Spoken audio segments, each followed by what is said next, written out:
উল্লেখ করা হয়েছে, তিন ভাবে একজন মানুষ উপলব্ধি করে নিবে তার দোয়া কবুল হয়েছে। কয় ভাবে? তিন ভাবে একজন মানুষ বুঝে নিবে তার দোয়া কবুল হয়েছে।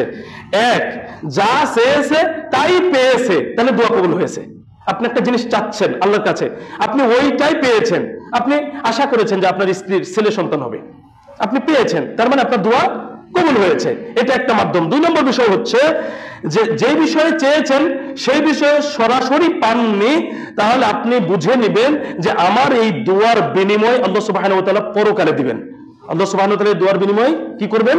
পরকালে দিবেন। দেখেন, বুঝার বিষয়, বৃথা যায়নি, দোয়া কি যায়নি?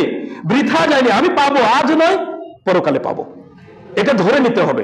3 নম্বর বিষয় হচ্ছে যে বিষয়ে দোয়া করেছি সেই বিষয়ে সরাসরি না পাওয়া বা আল্লাহ সুবহানাহু ওয়া তাআলা না দেওয়ার মাধ্যমে কোন বিপদ থেকে আমাদেরকে রক্ষা করেছেন, এটা আমাদেরকে বুঝতে হবে। আমি আগামীকাল কি হবে জানি, একটা জিনিস চাচ্ছি, ওই জিনিসের মধ্যে কতটুকু কল্যাণ আছে অকল্যাণ আছে এটাকে আমরা জানি।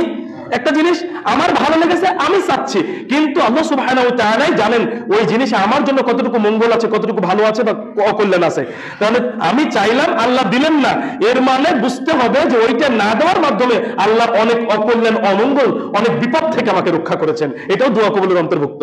আমি বলিনি, তাফসিরে জাকারিয়ায় সূরা আল মুমিনের 60 নম্বর আয়াতের তাফসিরে এই 3টি কথা উল্লেখ আছে। তাহলে এই 3 ভাবে আমরা বিশ্বাস করে নিব আমাদের দোয়া বিফলে যায়নি, বরং আমাদের দোয়া কবুল হয়েছে।